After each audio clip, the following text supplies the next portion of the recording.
Hi viewers, Vizag vision channel ని subscribe చేసుకోండి. మా ఛానల్ అందిస్తున్న జాతీయ అంతర్జాతీయ స్థాయి వార్తా విశేషాలు నోటిఫికేషన్స్ కోసం ఇక్కడ కనిపిస్తున్న బెల్ ఐకాన్ ని క్లిక్ చేయండి.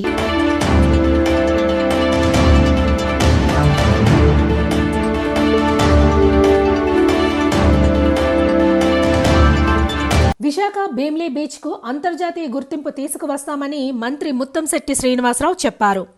ఎర్రమట్టి దిబ్బల వద్ద టూరిజం శాఖ 200 కోట్లతో నిర్మించిన కంటైనర్ రెస్టారెంట్ ను ఆయన ప్రారంభించారు. విశాఖ నుండి భీమిలి వరకు ఉన్న అందమైన బీచ్ ప్రకృతి వరప్రసాదమని, దీనిని ఆకర్షణీయంగా అభివృద్ధి చేస్తామని అన్నారు. విశాఖ జిల్లాలో అనేక చారిత్రాత్మక, పర్యాటక, ఆధ్యాత్మిక కేంద్రాలు ఉన్నాయని, వాటిని తీర్చిదిద్దినట్లయితే అంతర్జాతీయ పర్యాటకులతో పాటు స్వదేశీ పర్యాటకులు కూడా ఎక్కువ మంది ఆకర్షితులవుతారు అన్నారు. పద్మనాభం మండలం పాండ్రంగి గ్రామం విప్లవ వీరుడు అల్లూరి సీతారామరాజు పుట్టిన స్థలమని, అక్కడ ఒక రెస్టారెంట్ ను ప్రారంభిస్తున్నట్లు మంత్రి తెలిపారు. అందమైన గార్డెన్ ను, సుందర సాగర తీరం అందాలను తిలకించేలా ఈ కంటైనర్ రెస్టారెంట్ ఎంతో సౌకర్యవంతంగా, ఆహ్లాదంగా ఉంటుందని తెలిపారు.